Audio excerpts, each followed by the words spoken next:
What's up, guys? Mason the Brock Henderson here. This is Gotham Season 2, Episode 13, A Dead Man Feels No Cold. This is ultimately the wrap-up story for Mr. Freeze's origin, and it was well done.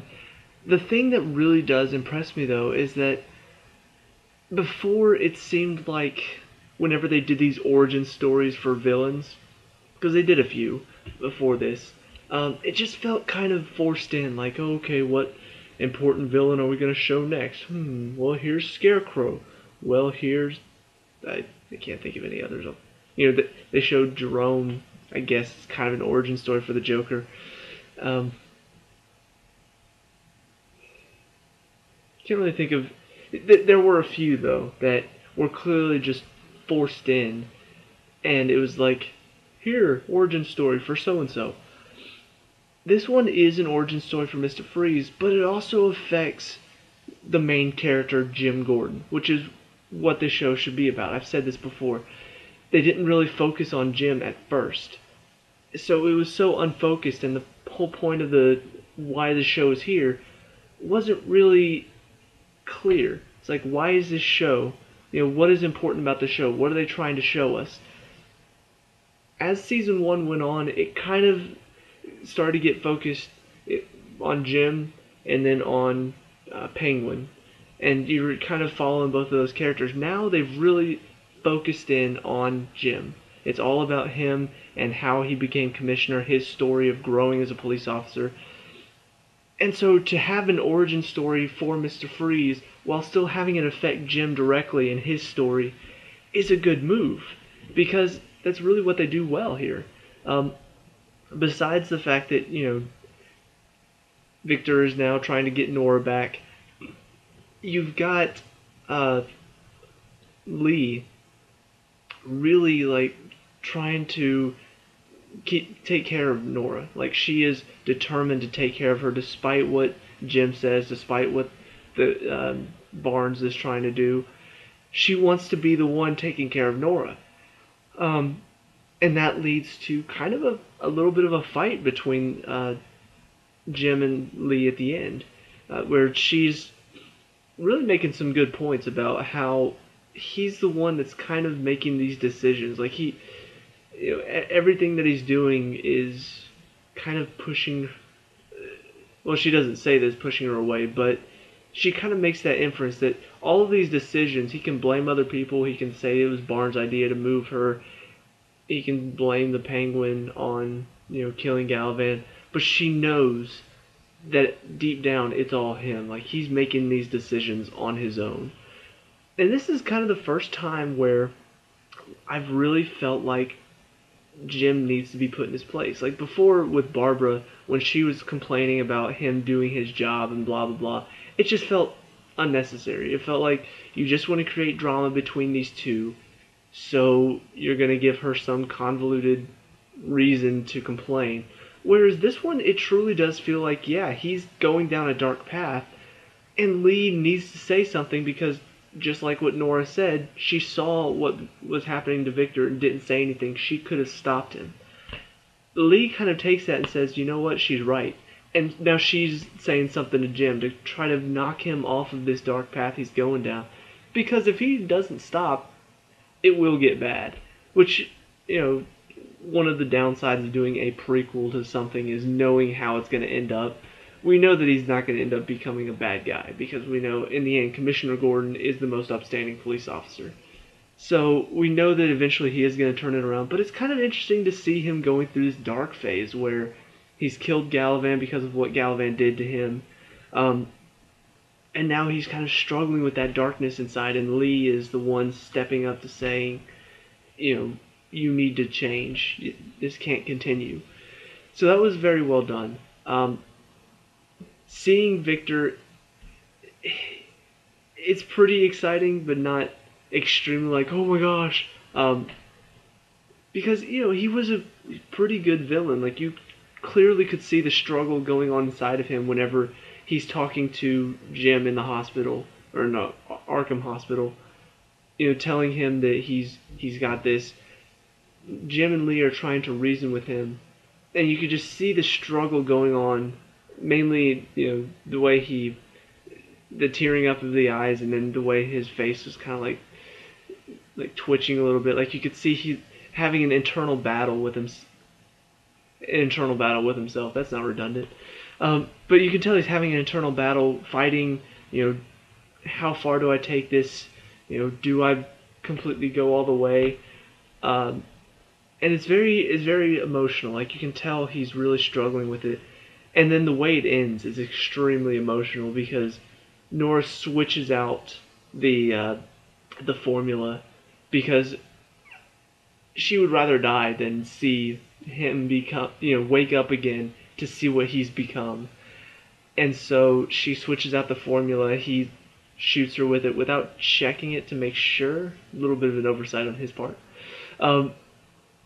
But then, tries to heat her back up, and all of a sudden it starts cracking. And he's like, no, no! And then looks and sees that she's holding the A16 vial that's supposed to work. And, really is upset about it. And then, I guess, I'm not really sure what he did. It looked like he took one of the vials and maybe, stuck it inside of his suit or inside of himself. But either way, froze himself. And whenever Jim gets the call that it was Hugo Strange, he said that Victor died, and I'm just like, no, he didn't. Which it's kind of weird to. I don't know. With Gallivan, it made sense why nobody really suspected him of being a bad guy because he generally seemed like a decent guy at times. Of course, there were a couple moments where it was over the top, like, how can you not tell something's wrong with this guy? But with Hugo Strange, he doesn't even try to hide it. Whenever he's talking to him, he just sounds like he's devious and despicable. So I don't know, it just seems weird that they haven't thought that something's wrong there, especially seeing Penguin acting all like, duck, duck. I don't know, how can you... It doesn't seem like it's a sedative, it seems like he's really losing his mind, and you guys know that he's not insane. He claims he is, but he's not. He's very intelligent, and so to see him like that makes me think, well, can you not see that something's wrong? And Jim kind of sees it, and you can tell the wheels are turning, like he thinks maybe something's going wrong, and then when he talks to Penguin later, he kind of shoves him off and says, whatever, it's just treatment, you're crazy, remember, you wanted this. But you can tell the wheels are turning, so Jim does notice it, but he doesn't really say anything about it right now.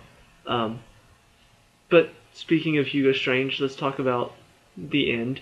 Victor wakes up as his deformed self, looking more like the Mr. Freeze that we kind of know from the comics. And he's talking to him and explaining what happened and telling him, look, you have a chance now that you're dead to start a new life. And so he said, welcome to Indian Hill. And it kind of shows these bodies held in suspension. I guess they're trying to reanimate them using his cryogenic stuff. But one of them is Gallivan. There are a couple others that I couldn't recognize off the top of my head, but clearly important characters. I don't know what Hugo Strange's plan is, because generally what I know about Hugo Strange, I know two things. One, he's the only man who is able to figure out Bruce Wayne's identity in the comics, which is actually kind of funny because there are a lot of jokes about how could nobody know. He's the one that did figure it out. The other thing that I know is that he, kind of like the League of Assassins, has this driven mindset of curing, where the League of Assassins is curing the evil of this world by, killing innocent people mainly. But actually, they generally kill criminals. Hugo Strange has a similar mindset because, I don't want to spoil anything, so spoiler alert if you haven't played Arkham City. But in Arkham City, Hugo Strange and Ra's al Ghul team up because they have similar mindsets as far as what to do, how to handle these criminals. Um, but I think the difference is where the League of Assassins sees these criminals as evil to be wiped out, Hugo Strange sees it as a sickness to be cured. Um, and that's kind of what he said to Penguin last episode, talking about curing his insanity. And we kind of saw a bit of that in this episode where Penguin's being strapped down to the chair, and I don't know what they're trying to do to him, but it's torture. It is. He called it right. It's mental torture. God, it was. It was kind of sending chills down my spine when I was watching. I'm like, oh my God, that's awful. Anyway, but yeah, so don't really know where they're going with like what his plan is. I don't know if he's got some ultimate plan working in the background to kind of take over Gotham or something like that. I doubt it because that's not who he is, but for the sake of the show, they may go that route. I don't know. But it is kind of interesting to see how that's going on. Where's it all going? What is his ultimate plan? And how is Penguin going to get out of this? Because that's kind of something that's been playing in my mind a little bit watching this episode is how is Penguin going to get out of this torture? Because we know he doesn't become insane like crazy. Like he is a bad guy and he's got a bit of craziness, but he's not like one of these mindless drones that have been affected by Strange's torture. You know, the guy going, duck, duck, goose, you're the goose. Penguin's not one of those guys in the future, so he is going to get out of it somehow, but the question is how. It makes me wonder if Hugo Strange is going to get found out, or if he's just going to, like, if his plan's going to get full, he's going to move elsewhere. Anyway, so a lot of stuff going on in this episode. Next week's episode looks like a very interesting one. Bruce was in this episode a little bit, talking about finding the man who killed his parents, talking to Alfred a bit about, I'm going to kill him, and then Alfred's like, no, you can find him, I'm going to kill him. And then Bruce tells Selena, I need a gun because I'm going to kill him. So, it's kind of interesting. I feel like he's not going to do it because it's Bruce Wayne. He just has this sense of morality that I don't think he'll be able to give up. Especially because, he's on his way to becoming Batman. So, there is that. But I do think that it's going to be a test of his character in the next episode, which he will succeed in, most likely. All I could think, though, is Princess Bride watching the previews. My name is Bruce Wayne. You killed my parents. Prepare to die. Anyway. But yeah, it looks like a good episode next week. I'm excited for that one. And I'm excited to see where the rest of this story is going. Obviously, Jim is going to be involved with Bruce Wayne next week because there was a scene Alfred was talking to Jim and Harvey. So, once again, having this stuff going on with Bruce Wayne, but it connecting to Jim's story and what's going on with him right now.